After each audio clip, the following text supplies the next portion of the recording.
Welcome to ప్రజా television news బులెటిన్ల ముందుగా headlines. తిరుమలలో వైభవంగా పౌర్ణమి గరుడ సేవ.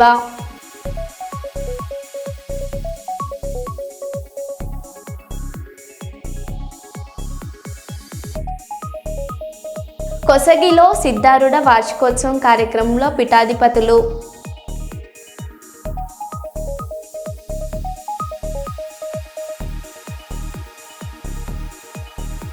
అంబేద్కర్ కోనసీమ జిల్లా అమలాపురం సబ్ రిజిస్టర్ కార్యాలయంలో విలేకరుల దందా.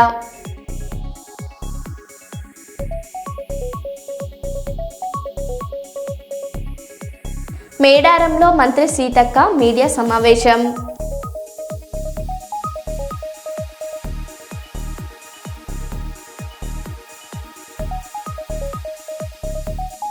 జోయల్ లుకాస్లో విద్యార్థుల ప్రతిభకు ఘన సత్కారం.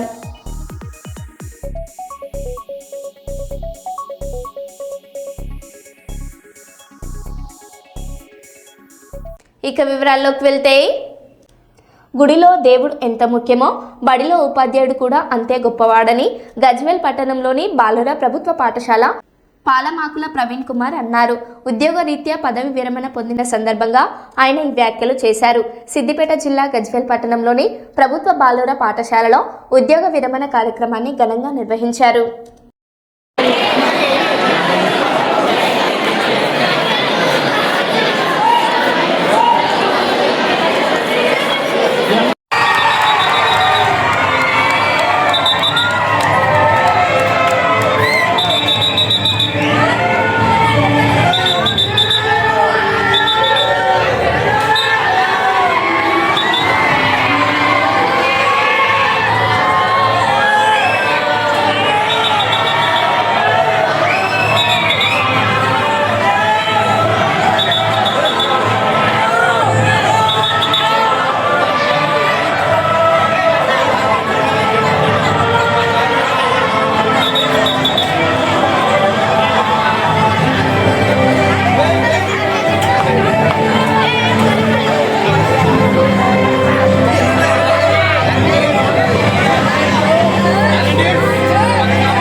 ప్రవీణ్ కుమార్ గారు డ్రాయింగ్ మాస్టర్గా అపాయింట్మెంట్ అయినప్పటికీ పాఠశాలలో అనేక హోదాల్లో అనేక కార్యక్రమాల్లో చురుగ్గా పాల్గొంటూ ఉంటాడు.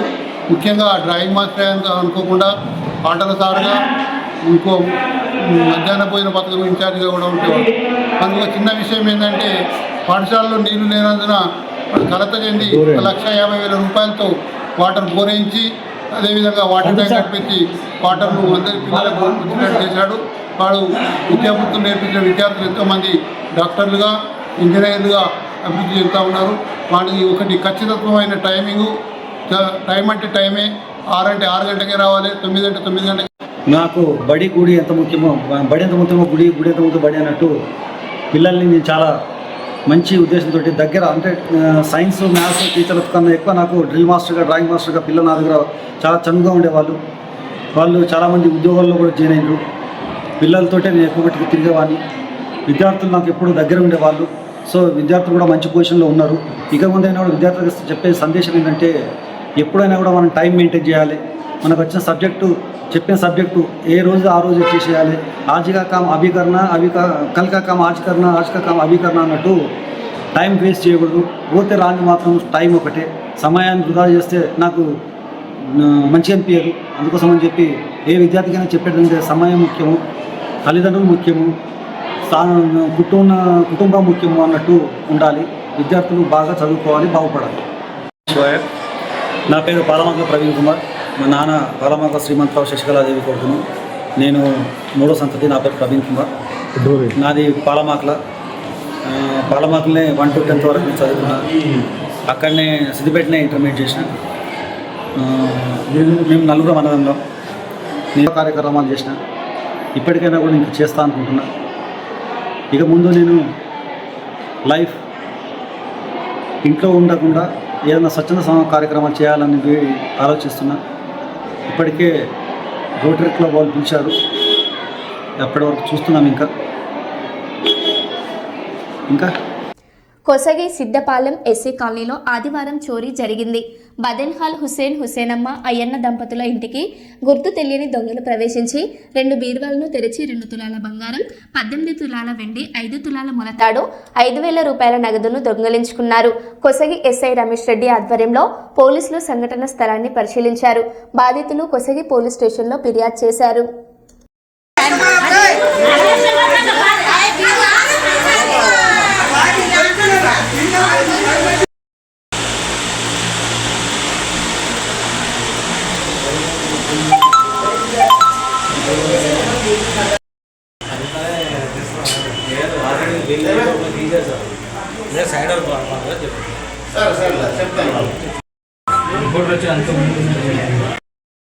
పని మెరకల నుంచి 19 గంటలు పోయినాను.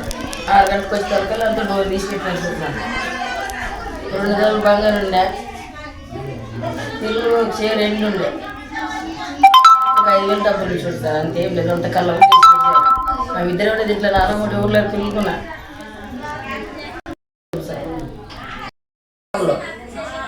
పాల తుకుమ ఎంగేజ్ కమ్లో చిన్న డ్రాప్ పాల తుకుమ 12 ధరలు వటాసులు, 12 ధరలు కడాలు, 6 ధరలు పిల్లగాని కడాలు, 5 ధరలు ఉడతారు.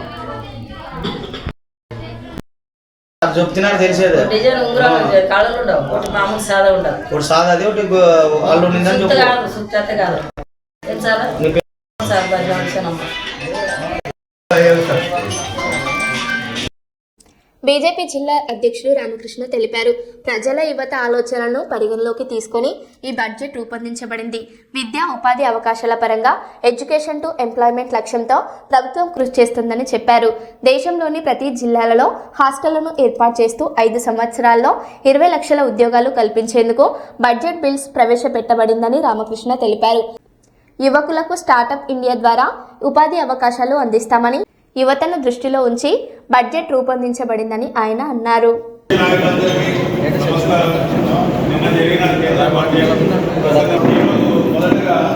జిల్లా అధ్యక్షులు వారు ఈ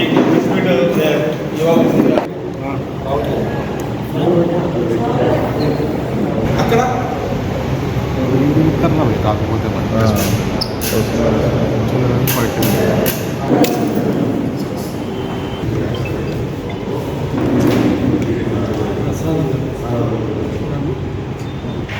ఈ యొక్క కార్యక్రమానికి రాయలసీమ జోనల్ ఇన్ఛార్జ్గా ఉంటున్నటువంటి గీతా మోహన్ గారికి, అలాగే ఎక్స్ఎమ్మెల్యే మురళీకృష్ణ గారికి, మాలతమ్మ గారికి, సునీల్ రెడ్డి గారు, అలాగే డైరెక్టర్ వాల్మీకి ఫౌండేషన్ డైరెక్టర్, మరొక డైరెక్టర్ ఈ యొక్క మీడియా సమావేశంలో పాల్గొనడం జరుగుతుంది.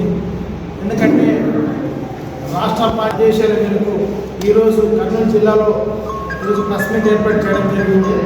నిన్న ప్రియతమ నేత నరేంద్ర మోడీ గారు ఈ దేశ అభివృద్ధి కోసం నాయకుడు ప్రియతమ నేత నరేంద్ర మోడీ గారు ఆయన నాయకత్వంలో మంత్రివర్యులు నిర్మలా సీతారామన్ గారు నిన్న ప్రవేశపెట్టిన బడ్జెట్ అన్ని రంగాలకు అనుగుణంగా ఉండే విధంగా రూపకల్పన చేశారు.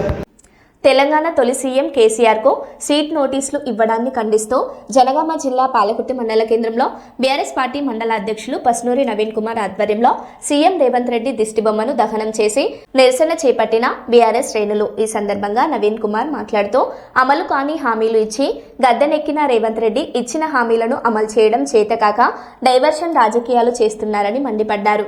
యావత్ తెలంగాణ ప్రజానికం కేసీఆర్ వెంట ఉన్న విషయం గుర్తుపెట్టుకోవాలన్నారు.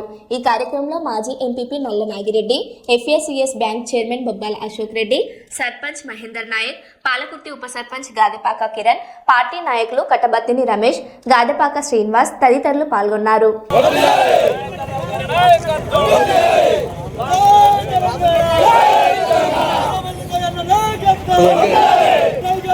మన తెలంగాణ ఉద్యమ సారథి ఈ రాష్ట్రం ఈ రోజు తెలంగాణగా ఏర్పడడానికి ఒక ఉద్యమ స్ఫూర్తితోటి 2001లో పార్టీని ఏర్పాటు చేసుకుని అనేక మంది ఆంధ్రవాదులతోటి పెత్తందారులతోటి కొట్లాడి ఈ రాష్ట్రాన్ని సాధించిన వ్యక్తి తెలంగాణ ఉద్యమకారుడు కేసీఆర్ గారి మీద ఈ రోజు కాంగ్రెస్ ప్రభుత్వం వేధింపులకు గురి చేస్తూ అనేక కార్యక్రమాలలో ఎక్కడ కూడా ఈ రాష్ట్రాన్ని దేశంలోనూ ప్రపంచంలోనే తెలంగాణ రాష్ట్రం అంటే దిక్సూచిగా ఉండాలనే ఆలోచనతోటి పేద ప్రజలు ఏ రకంగా రైతులు అన్నదాతలు అనేక మంది ఆర్నిశలు కృషి చేసి ఈ రోజు ఈ రాష్ట్రాన్ని సాధించుకున్న కేసీఆర్ గారి మీద ఈ రోజు కావాలని బురద జల్లే ప్రయత్నం వాళ్ళు ఏమి చేయలేక కాంగ్రెస్ ప్రభుత్వం రేవంత్ రెడ్డి గారు తెలంగాణ రాష్ట్రం ఏర్పాటు చేసిన ఉద్యమ నాయకుని మీద కావాలని సీటు నోటీసులని తప్పుడు ఎంక్వైరీలని ఆయనే ఒక ఉద్యమ నాయకుడి మీద ఇలాంటి తప్పుడు కేసులు పెట్టి ఈ రోజు విచారణ పేరు మీద కాలయాపనతో ఆయన మీద కేసులు పాలు చేయాలని ఆలోచన చేస్తున్నారు. ఇది మొత్తం కూడా యావత్ తెలంగాణ సమాజం గమనిస్తా ఉన్నది. అలాగే రాష్ట్ర దేశవ్యాప్తంగా ప్రతి ఒక్కరు కూడా కేసీఆర్ గారి నాయకత్వం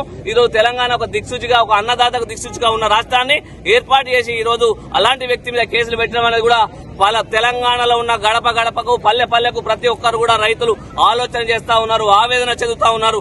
ఒక ఉద్యమకారుని తెలంగాణ సాధించిన వ్యక్తి మీద ఇలాంటి తప్పుడు కేసులు పెట్టి ఆయనను వేధించడం ఎంతవరకు కరెక్ట్? 65 ఏళ్లు 70 ఏళ్ల వయసులో ఆయన ఒక 7 సార్ల ఒక ఉద్యమ నాయకుడు, 7 సార్లు ఎమ్మెల్యేగా, మంత్రులుగా, కేంద్ర మంత్రిగా ఒక ఉద్యమం చేసేటప్పుడు తెలంగాణ రాష్ట్రం కావాలంటే ఏం కావాలంటే నా రైతులకు ఏం మొత్తం కూడా ఆయన కూడా వేచి చూస్తా ఉన్నారు. తప్పుడు ఆలోచనలు కేసు పెట్టిన రేవంత్ రెడ్డి పతనానికి మొదటిగా ప్రథమ స్థానంగా పతనం ప్రారంభమైంది కేసీఆర్ గారి కేసు తోటని కూడా ఈ సంగతి కాంగ్రెస్ ప్రభుత్వం మంత్రులు మొత్తం కూడా మీరు ఆలోచన చేయాలి.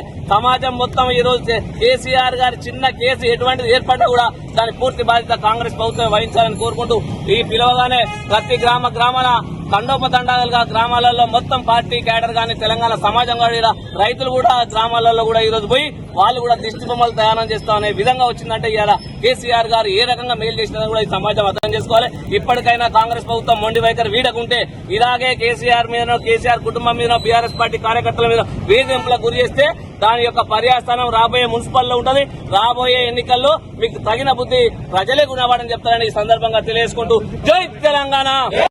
ఫోన్ ట్యాపింగ్ కేసులో మాజీ ముఖ్యమంత్రి కేసీఆర్కు సీట్ నోటీసులు జారీ చేయడాన్ని తీవ్రంగా వ్యతిరేకిస్తూ బీఆర్ఎస్ పార్టీ మాజీ మంత్రి కొప్పుల ఈశ్వర్ రామగుండం మాజీ ఎమ్మెల్యే కోరుకంటి చందర్లో బీఆర్ఎస్ పార్టీ నాయకులతో కలిసి గోదావరిఖని ప్రధాన చౌరస్తాలో నల్ల జెండాలతో నిరసన వ్యక్తం చేశారు.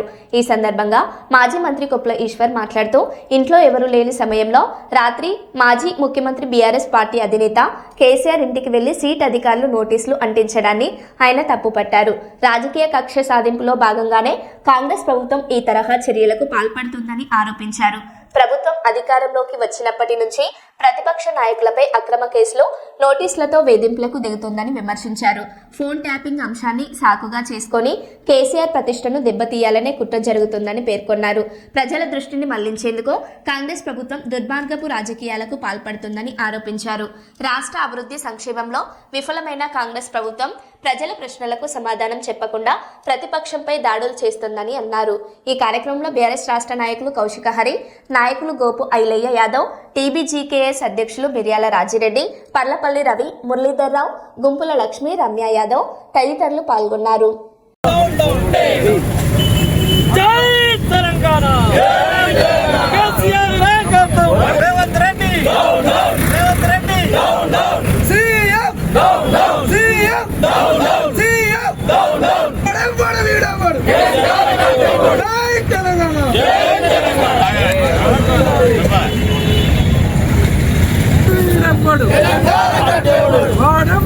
కట్టేవాడు ఇదేమి రాజ్యం ఇదేమి రాజ్యం వర్ధిల్లాలి వర్ధిల్లాలి వర్ధిల్లాలి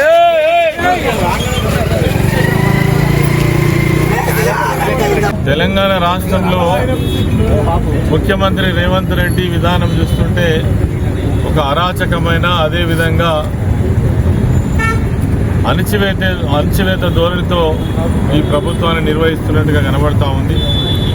ప్రతిపక్షాలను టార్గెట్ చేసుకొని తెలంగాణ రాష్ట్రం సాధించినటువంటి కేసీఆర్ గారి పైన, బీఆర్ఎస్ పార్టీ పైన, నాయకుల పైన పని కట్టుకొని ఇచ్చిన వాగ్దానాలన్నీ పక్కకు పడేసి ప్రజలను మభ్యపెట్టడం కోసం డైవర్షన్ పాలిటిక్స్ చేస్తూ ఎప్పటికప్పుడు మరి ప్రజల దృష్టి మళ్లించడం కోసం చేస్తున్నటువంటి ప్రయత్నంలో భాగంగానే ఒక బూటకమైనటువంటి, ఒక అబద్ధమైనటువంటి, ఇప్పటికే హైకోర్టు, సుప్రీంకోర్టు ఈ ఫోన్ ట్యాపింగ్లో ఏమీ లేదని చెప్పినప్పటికీ కూడా తిరిగి కేటీఆర్ గారి మీద, హరీష్ రావు గారి మీద, తిరిగి కేసీఆర్ గారి మీద సిట్ నోటీసులు ఇచ్చి వేధించేటువంటి ప్రయత్నం చేయడం ఏదైతే ఉందో ఇదొక దుర్మార్గం. ఇంతకంటే ఇంకొకటి లేదు. ఎందుకంటే ఇప్పటికే అనేక ఆరోపణలు, ఏ ఆరోపణలు కూడా పస్సలేదు. మరి అలా సిట్ ఏదైతే ఫోన్ ట్యాపింగ్ విషయంలో కూడా కేవలం వేధించడమే. కేసీఆర్ గారు అంటే తెలంగాణ రాష్ట్రాన్ని సాధించినటువంటి ఒక మహానుభావుడు, మరి ఉద్యమకారుడు. ఆయన లేని సమయంలో 9 గంటల ప్రాంతంలో ఇంటికి నోటీస్ అతికిచ్చి రావడం అంటే ఇంతకంటే దుర్మార్గం మరి ఇంకొకటి కాదు. ఇది కావాలనే ముఖ్యమంత్రి ఆదేశాలతోటి పోలీసులు చేస్తున్నటువంటి ఓవర్ యాక్షన్ తప్ప ఇంకొకటి కాదు. అసలు ఈ సిట్ అంటేనే బూటకం. సిట్ వేసే అధికారమే లేదని ఒకవైపు న్యాయపరమైనటువంటి విషయాలు చెప్తున్నప్పటికీ కూడా కావాలని వేధిస్తూ ఉన్నారు. దీన్ని ఇలా రాష్ట్రం అంతా కూడా బీఆర్ఎస్ పార్టీ పక్షాన నిరసన తెలియజేస్తూ ఉన్నాం.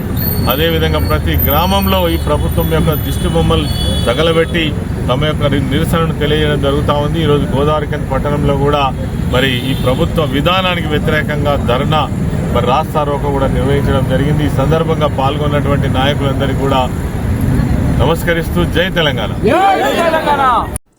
కర్నూలు వీరశైవ కార్యాలయంలో మీడియా సమావేశం నిర్వహించి వీరశైవ లింగాయత్ ఐక్యవేదిక నాయకులు వీరశైవులను ఓబీసీ జాబితాలో చేర్చాలని కూటమి ప్రభుత్వాన్ని కోరారు.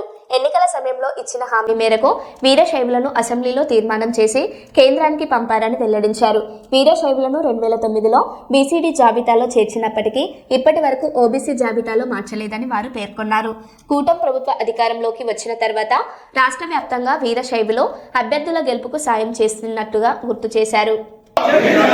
వీరశైవులను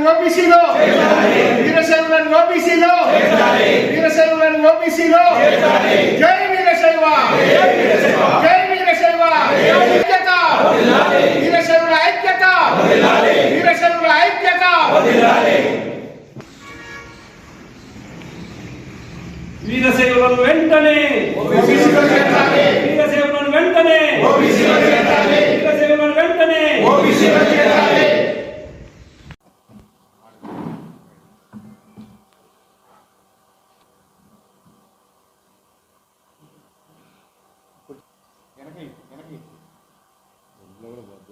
ఏర్పాటు చేయడానికి ఒక ముఖ్య ఉద్దేశం ఏమంటే మా వీరశైవ లింగాయతులను 2009లో ఉమ్మడి ఆంధ్రప్రదేశ్లో బీసీడీలో వరుస నంబర్ 46గా చేర్చారు.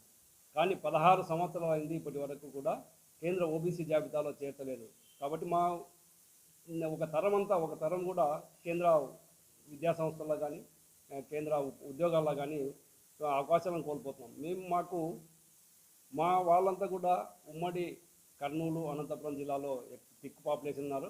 అలాగే చిత్తూరు, కడప, విజయవాడ, గుంటూరు, రాజమండ్రి అత్యధిక ప్రాంతాలు కూడా కొంతమంది, దాదాపు రాష్ట్ర వ్యాప్తంగా 10 నుంచి 12 లక్షల జనాభా కలిగి ఉన్నాం మేము. మాకు 2024 ఎన్నికల ముందు తెలుగుదేశం పార్టీ బీసీ డిక్లరేషన్లో ఈ విధంగా మాకు ఒక 4 హామీలను ఇవ్వడం జరిగింది. ఆ హామీలు ఏమంటే ముఖ్యంగా కేంద్ర ఓబీసీ జాబితాకు సిఫార్సు చేసి ఓబీసీ జాబితాలో చేస్తామని చెప్పడం జరిగింది. అంతేకాకుండా సేవాలయాల్లో వీరశైవులకు ప్రాధాన్యత ఇస్తామని, మేము శైవ భక్తులు, మేము లింగాన్ని ధరించి చాలా స్మూత్గా ఉండేవాళ్ళం అనమాట. మాకు సేవాలయాల్లో ప్రాధాన్యత కలిగిస్తామని చెప్పడం జరిగింది. అలాగే బసవ భవన్ నిర్మిస్తామని చెప్పడం జరిగింది. ముఖ్యంగా మాకు ఇప్పుడు ఉండే ప్రధాన సమస్య ఏమంటే ఓబీసీ. మా వాళ్ళంతా కూడా లారీ డ్రైవర్లు, ఆటో డ్రైవర్లు, రోడ్డు సైడ్ వ్యాపారులు, రైతు కూలీలుగా ఉన్నామన్నాం. మేమంతా కూడా ఖచ్చితంగా మేము ఈ పత్రికాముఖంగా చంద్రబాబు నాయుడు గారికి తెలియజేసేది ఏమంటే, సార్ మీరు మాకు ఇచ్చిన హామీ మేరకు మేము రాష్ట్రమంతా వీరశైవ సాధికార సమితితో కలిసి వీరశైవ ఐక్యవేదిక ద్వారా రాష్ట్రంలోని అన్ని ప్రాంతాలలో వీరశైవ ఐక్యవేదిక ద్వారా సమావేశాలు ఏర్పాటు చేసి ఎన్నికల్లో మనకు చంద్రబాబు నాయుడు గారు ఈ విధంగా హామీ ఇచ్చారు కాబట్టి మనకు ఓబీసీ ఖచ్చితంగా వస్తుందని మేము అనంతపురం జిల్లాలో ఉరవకొండ, కళ్యాణదుర్గం, రాయదుర్గం అభ్యర్థులతో కలిసి సమావేశాలు ఏర్పాటు చేసినాం. అలాగే కర్నూలు జిల్లాలో కూడా నంద్యాల పార్లమెంట్లో బైరెడ్డి శబరి గారు, ఫారూక్ గారితో సమావేశం ఏర్పాటు చేయడం జరిగింది. అలా ఆత్మకూరులో కూడా సమావేశం ఏర్పాటు చేయడం జరిగింది. బనానపల్లి అక్కడంతా కూడా మేము అభ్యర్థితో చేయలేదు, కానీ మా ప్రాంతంలో అధికంగా ఉండే వీరశైవులతో సమావేశాలు ఏర్పాటు చేసుకొని అందరికీ కూడా మనం తెలుగుదేశం పార్టీని గెలిపిస్తే మనకు ఓబీసీ ఇస్తామని చెప్పినారు.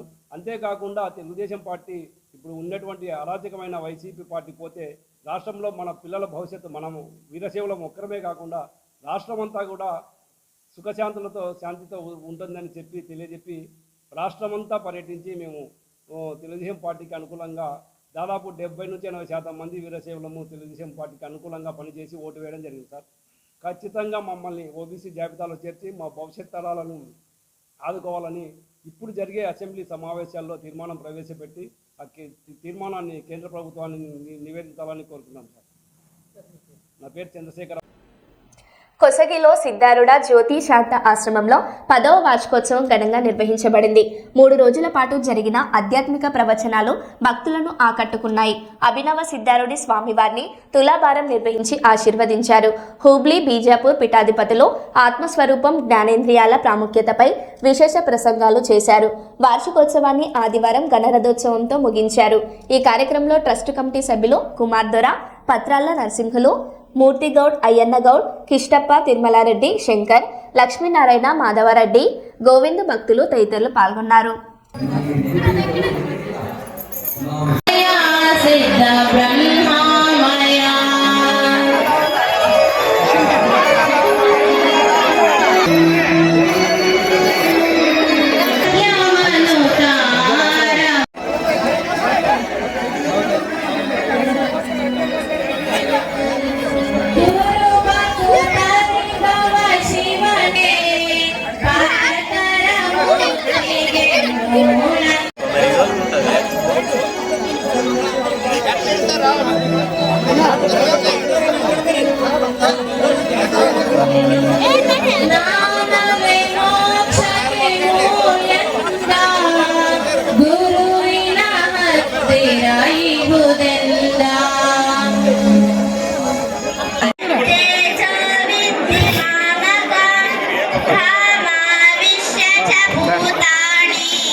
కర్నూలు జిల్లా కౌతాలం మండలం హల్వీ గ్రామంలో ఫిబ్రవరి 8న జరిగే డాక్టర్ బిఆర్ అంబేద్కర్ విగ్రహావిష్కరణ సభను విజయవంతం చేయాలని అదోని నియోజకవర్గం ఇన్ఛార్జి బండారి గిడ్డయ్య మాదిగ పిలుపునిచ్చారు. ఈ కార్యక్రమానికి ముఖ్య అతిథిగా పద్మశ్రీ గ్రహీత మందకృష్ణ మాదిగ హాజరవుతారని తెలిపారు. ఎస్సీ వర్గీకరణ సాధించిన అనంతరం తొలిసారి కర్నూలు జిల్లాకు వస్తున్న మందకృష్ణ మాదిగకు ఘనస్వాగతం పలకాలని కోరారు. ఈ సభకు పట్టణ గ్రామాల నుంచి పెద్ద ఎత్తున ప్రజలు తరలి రావాలని విజ్ఞప్తి చేశారు. ఈ సమావేశంలో ఎంఆర్పీఎస్, ఎంఎస్పీ నాయకులు పాల్గొన్నారు. ఈ ఆదోని నియోజకవర్గంలో వాడవాడలు తిరిగి మన మాదిగ జాతి ప్రజలను, అదేవిధంగా ఎస్సీ, ఎస్టీ, బీసీ, మైనార్టీ ప్రజలను మేల్కొల్పి ఆల్వి గ్రామానికి తరలిస్తారని ఈ సందర్భంగా గుర్తు చేస్తూ ఇక్కడికి చేరువచ్చిన నా మాదిగ మిత్రులందరికీ ఎంఆర్పిఎస్ ఎంఎస్పి సామాజిక ఉద్యమ అభివందనాలు తెలియజేస్తూ ముగిస్తున్నాం. జై మాదిగా, జై మాదిగా, గౌరవ శ్రీ మందకృష్ణ మాదిగ నాయకత్వం, గౌరవ శ్రీ మందకృష్ణ మాదిగ నాయకత్వం. జయప్రదం చేద్దాం 8వ తేదీని. హలో మాదిగా, మాదిగల ఐక్యత, మాదిగల ఐక్యత, మాదిగల ఐక్యత. జై మాదిగా, జై మాదిగా, జై మాదిగా, జై మాదిగా. మరో బులెటిన్లో మళ్ళీ కలుద్దాం. Stay tune.